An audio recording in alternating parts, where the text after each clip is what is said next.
lines. First, these blue lines are showing me the rules. Okay, a lot of them are saying here that things are equal widths and heights. That's what these little equals rules means. But there's also tiny little I-beams right up here that are showing the spacing to nearest neighbor. And also look, there's a lot of yellow here. This yellow, remember, means, yeah, there's constraints on these, but they're not actually where they're supposed to be based on those rules. So we really want to move them all to be in their proper spaces based on these rules. That's what these dashed yellow lines mean. So we can do the same thing to do that we did at the beginning with the label on the top, which is go to our document outline here in the lower left corner. Okay, here's our document outline. When we last saw it, it only had this one label in there. And now we got all these buttons added. You can see they're all selected, and they're all selected here as well. And we've got this little yellow thing up here. Now, if this is red, okay, if you do all this and this thing is red, well, that means that you've got not just warnings that your constraints aren't in the right place, but you've got errors, usually conflicting constraints, where you've asked auto layout to enforce two rules that conflict with each other. So if you get to that red, this is not going to work. So you'll want to start over, and I'll show you in a minute how you can restart over if things are not going your way. But if it's yellow, that just means things are in the wrong place, so no problem. We click the yellow. Here's all the things that are in the wrong place. This is all the buttons. You can see they highlight as I mouse over them. And you can really pick on any one of them to fix this, because there's a nice little switch here called Apply to All Views and Containers. You don't have to click on each one and have it frame update to the proper thing. You can just click Apply to All Views and Container, and it's going to move the frame of all the buttons to fix the fact that they're in the wrong place based on their rules. So let's try that. I'm going to hit this button right here, Fix Misplacement, and it moved them all. There's no more yellow. There's no auto layout issues. Okay, all looks good here. Close our document outline. If we zoom out, we can see, wow, it spread them all out, okay, because it's obeying those rules I gave it. Okay, so let's now run this on some devices here and see what this looks like. So sure enough, on an iPhone 6, which is a pretty tall device, it's made them, you know, kind of tall and thin. So hopefully it still works. 5, enter. 69, 8, 7, 4 times, and 5 divide, maybe square root, something like that. It all seems to be working. Now, not only is it working here in this portrait mode, tall and thin, but if we go over here to this, we can rotate the device. Okay, so I'm going to rotate it left and right. I'm actually going to use the command keys to do this. So there we rotated it right, and we can see now it made the buttons spread out into this new location. Everything still works, right? And we can rotate back using the command keys here, and it looks good in either orientation. And in fact, it can look good on other devices as well. So let's go over here, and instead of doing an iPhone 6, let's try it on an iPhone 4S. Okay, so I'm just going to switch the simulator here. Let's run that. Now the iPhone 4S, you can see, is a little shorter. It's not quite as tall. A little lower resolution, obviously, but it relayed out the buttons to look good in that case too. So there's 9 times 9 divided by 8, square root, etc. And same thing here. We can rotate, and it'll look good this one as well. Okay. Alrighty, so the last thing I just want to talk about briefly is if you try this extra credit and it doesn't work for you, get all messed up, you can kind of start over by clicking on this and using the third button over here from the right. And this allows you to reset your constraints. And you can see the top section here is the selected views. I don't have any selected here, so this wouldn't do anything right now. But the bottom is all views and container. And I kind of recommend going down here to all views container and clearing the constraints entirely.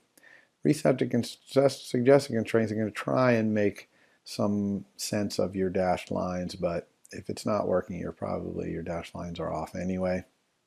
So you can just go here and clear constraints, and I'll clear them all. Now that's going to clear not just your buttons, but also it's going to clear your label, so you'll have to reposition your label with blue lines and then use control drag to set your top space and all that stuff.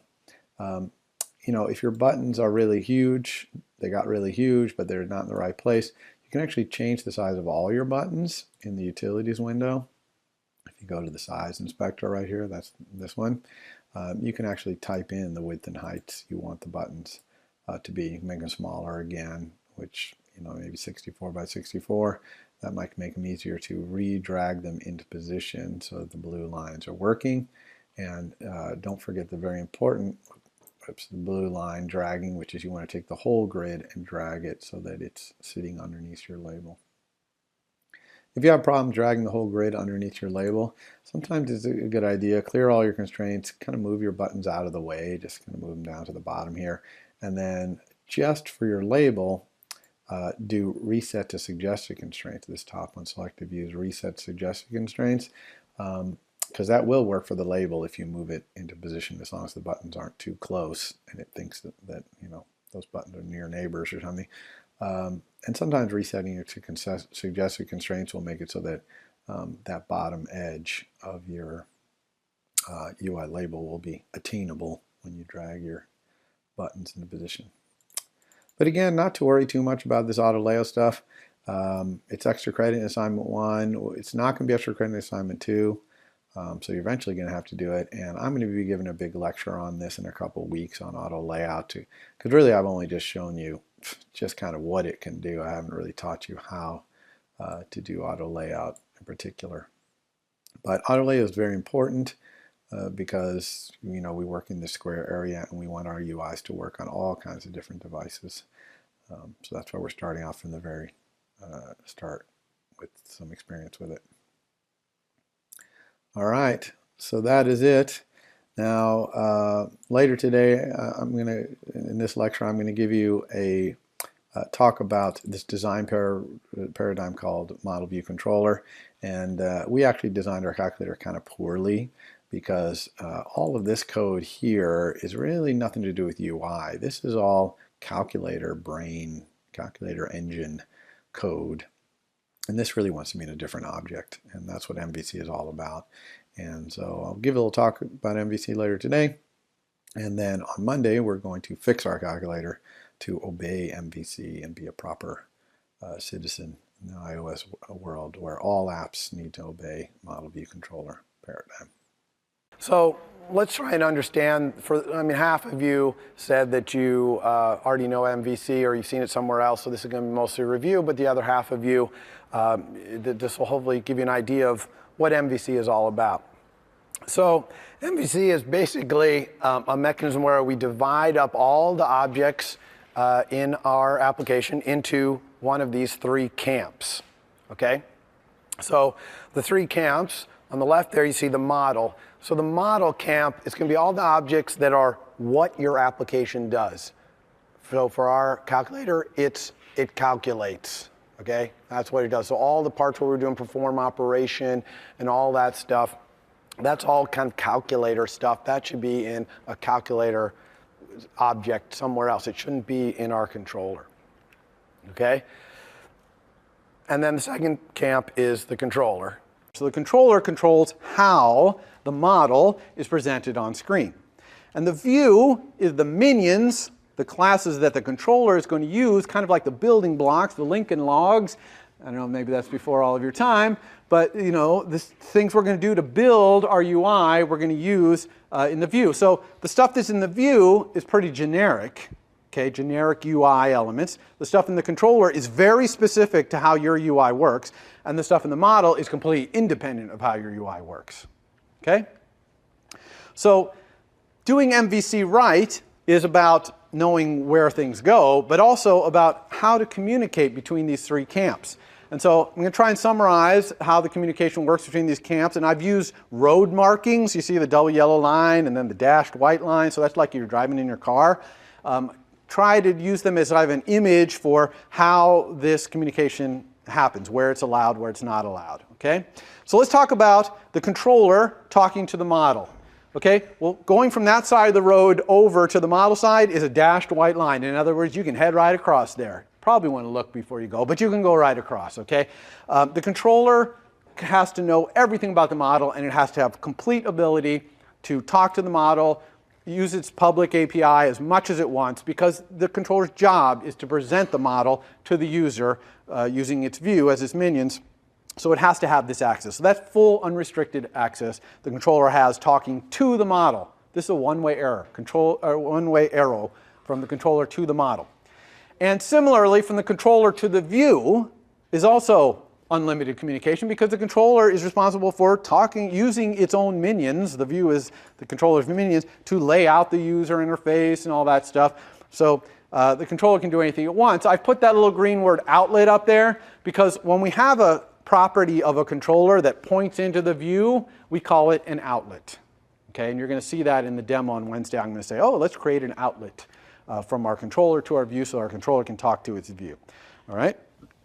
What about this communication? Model to view? Never. And why is that? 100% obvious. The model is completely UI independent. So there's absolutely no way it could talk to a view object or anyone in that camp, because the view objects are fundamentally UI objects. They're kind of generic, but they're still fundamentally UI objects. Similarly, since the view objects are kind of generic, they can't be talking to any specific model. They need a controller to interpret a model for them. Okay, so there's never any communication this way. That's why it's a double yellow line. That's why these lines are red. That's why there's fire. Okay, never go across that line, ever. What about the view talking back to the controller? You got these generic view objects like buttons. Can they talk to the controller? Well, yes, they can, but they have to be careful because the view objects are generic. So they can't really know much about the controller. So they can only communicate back to the controller in a blind way, where they don't know the class or the thing they're talking to, and in a structured way, a way where we all agree we're going to communicate this way between the view and the controller. So what's an example of a structured way? Well, one is called target action. So the controller basically drops a target on itself, and then it hands out an action, which is like an arrow, to the view, and says to the view, okay, when you do what you do, like you're a button and someone touches you, or you're a slider and someone moves you, send me that action. Okay? So in this way, the generic button or slider is communicating back to the controller. It has no idea that it's a card game controller or a space game controller. It doesn't know what kind of controller it is. All it knows is that when something happens in itself, boom, it sends messages to the target. So that's a blind, simple, structured way for the view to communicate with the controller. Okay? But what about more complicated ways? Sometimes the view, things are happening in the view that are somewhat complicated, and the controller needs to be informed of what's going on, synchronizing what's happening. And one way to think about this is these words I put up here, will, should, and did. When the view is kind of like, let's say I'm a scroll view and I'm scrolling around, and I want to let the controller, somebody, know that the user just did scroll. Okay? Or the user puts down the touch and is about to scroll, I want to let the controller know the user will be scrolling. Okay? Or the user puts the touch down and the scroll view wants to know, should I allow the user to scroll here? Is that allowed? All those things, the scroll view itself might not have enough logic to know the answer to those questions. So what it does is it delegates the authority to answer those questions to some other object. Now, it doesn't know the class of that object. All it knows is that other object can answer these questions: will, should, did, this, that, or the other thing, like should allow scrolling, did scroll to point, things like that. So those are the kind of methods you're going to see in these delegate protocols. Now, I know that CS106A and B do not teach protocols. The word program. How many people know what the word protocol means in object-oriented programming? You can see very few of you. So I will be teaching that. A protocol is just a blind way to talk to another object. You're going to, when I teach you, you're going to be like, oh yeah, I know what that is. So we didn't really call it protocol or whatever. But that's how we do delegation, okay, this blind communication. Also, another important thing is that views should not own the data that they're displaying. They should not own it. In other words, it shouldn't be a property inside of them where that's the truth of that data. And the easiest example for this is all the songs in your iPod on your iPhone or your iPad, right? You might have 10,000 songs in there. So if you have some kind of generic list view in your view, you can't transfer all 10,000 songs to its instance variables and expect it to hold 10,000 songs so it can list through it. A, that would be inefficient. And B, that information, those 10,000 songs, belongs where? In the model. Okay, because your song database is a model. It has nothing to do with UI. It's just a list of songs and artists and albums and all that. It's in the model. Some controller has to look at that database and tell a view how to display all those songs. Okay, so we need that communication to happen here. And the view is displaying some sort of list, and you're touching down and you're flicking on the list and trying to see more songs. How does that communication happen? And the answer is we have another special kind of delegate, which we call a data source. Now, the data source doesn't do the will, did, should. It's going to be asking questions like count, like how many songs are there? And the controller looks in the model, 10,000. Responds to the view. There's 10,000. The view makes space internally for 10,000 things. It doesn't know what they are. Moves the scroll bar indicator a little bit so that you know where it is. And then you start scrolling, flipping through it, and it starts sending the message to the controller. Give me the data at line 150, next 10 items. You see what I mean? And then you flick down some more. Now it's saying 250, 10 more items. And so the controller is going back to the model and saying, give me more data, and it's providing it to the view in this blind way. So see how the view is getting data from the model through the controller in this kind of blind, structured way. Okay? That makes sense to everybody? So data source is just a kind of delegate. It's a specific kind of delegate for getting data. So you're going to see that there are classes in iOS that have a data source, and they usually also have a delegate. Most sophisticated classes in iOS have a delegate, the will, did, should kind of things. Some of them have a data source. It depends on whether they're showing a lot of data or not. Now, simple data, like if I had a view, if I invented a view for my card game called playing card view, and it just has a suit and a rank, okay, we're not going to do count data at for just suit and rank. We are going to set those properties. And so the view then would have that data set in it, but it wouldn't be owning it. Right? The model would still be owning the suit and rank. The view is just getting that data to present it. Okay? So simple data we might transfer to the view, but it's merely for it to display it. Okay. This all adds up to the controller's job being to interpret and format the model's data for the view. That's the controller's job. And when we do our demo, I'm going to be remarking like, oh, see, I'm writing this code. This is to make the controller perform its job, which is to take the model data and put it in using its view minions, put it on screen. Okay, that's what the controller does. What about this communication? Can the model talk to the controller? Again, obviously that's verboten because the model knows nothing about UI, so it couldn't possibly talk to a UI object like the controller. But sometimes things change in the model, and the controller needs to know about it. Okay, data changes, a database changes, or the model is some network database, and somebody changes something on the network, and it changes, and the controller needs to find out. So how do we do that communication? We do that using kind of a radio station model. Okay, so the model, a radio station concept, the model will use this concept to essentially broadcast information to anyone who's interested. Okay? And the mechanisms for doing this in iOS are called notification and key value observing, KVO we call it. And so the model can just say, oh, anytime something changes in my model, I'm just going to broadcast on my radio station. And then the controller simply tunes into that radio station. And it can find out things are changing. And when it finds out something changes, it's going to communicate via its green arrow to the model and say, okay, give me that data that changed. Right? Does that make sense? So towards the end of the quarter, we'll start seeing a little how to do notification to find out, for example, if the data in a database changes. We'll get a notification. The UI can then, controller can then go talk to the model to get the new info. Okay? Some people have asked, can a view tune into the radio station? They probably could, but you probably wouldn't want to do that. That would probably be a violation of MVC. All right, so we do this. We have all this nice communication and all these rules, and we can imagine building something simple using this. But what if we want to build a big complicated app, an app that has multiple screens on our iPhone or on an iPad? It's got 3 or 4 different areas on screen where things are happening.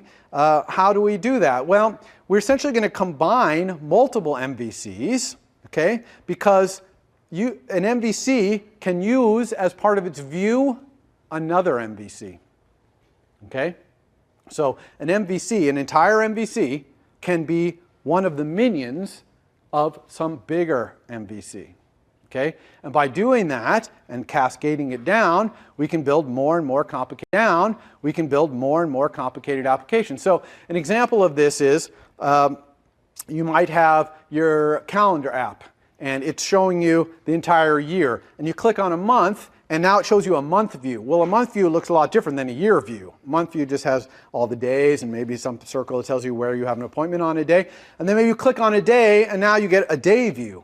Okay? And the day is showing you the hours and what all your appointments are. And you click on an appointment, now you get an appointment view, and it's showing the detail of where you're going and when it is, etc. Okay? Well, each of those views, the year view, the month view, the day view, and the appointment view are their own MVCs. Okay? But you can see how the last three, okay, are used as essentially a minion of the top level view, the year view, to show more detail. Okay? So the year view, you click on a month, it's going to use the month view MVC to show more detail. So it's part of its view. Okay?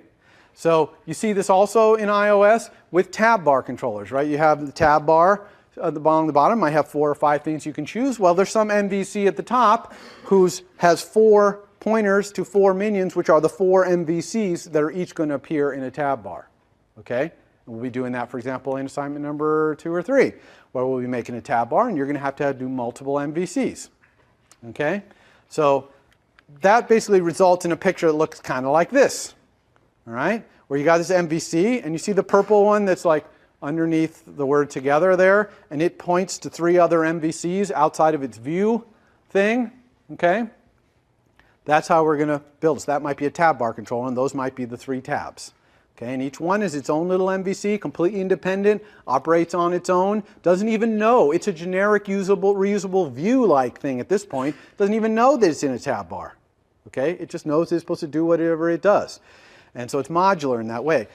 You can also see that there's no communication between there's no other arrows except for some of the models. You see some of the models are communicating with each other. You know, a big application might have a single shared model, or the models might be split off into pieces to be used by sub MVCs. Okay? But that's the only kind of communication you have there. All other communication is either the structured view communication we saw in the MVC, or it's using MVCs as part of the view of another MVC. Any question about that? So we definitely don't want to be having designs that look like this.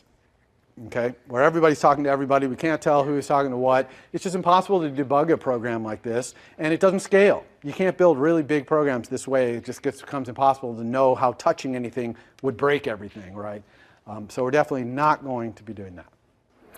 All right, so that's MVC, and like I said, on Monday we'll apply MVC to our calculator. So what's coming up? I always try to get to this slide every lecture. Sometimes I forget, but it's posted in the slides.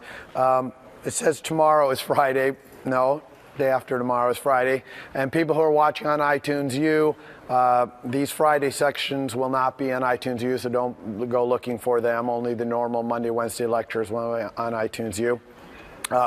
But for Stanford students, Friday we have this debugger section we talked about. And then next Monday, your reading assignment is going to be due. In other words, you should be done with that reading assignment before the start of Monday's lecture. And I'm going to assign you another reading assignment. It might be your only other reading assignment. Perhaps there'll be a reassignment 3, but it won't be any more than that. And then on Wednesday, I'm really going to dive into Swift and Foundation. I'm going to talk a little bit about the Objective-C legacy. And then your assignment 1 is going to be due a week from today. It's been posted for you. And your assignment 2 is going to go out next Wednesday and be due the Wednesday after that, just for a little bit of advanced planning for all of you. Okay? Any other questions? Okay, thank you. For more, please visit us at stanford.edu.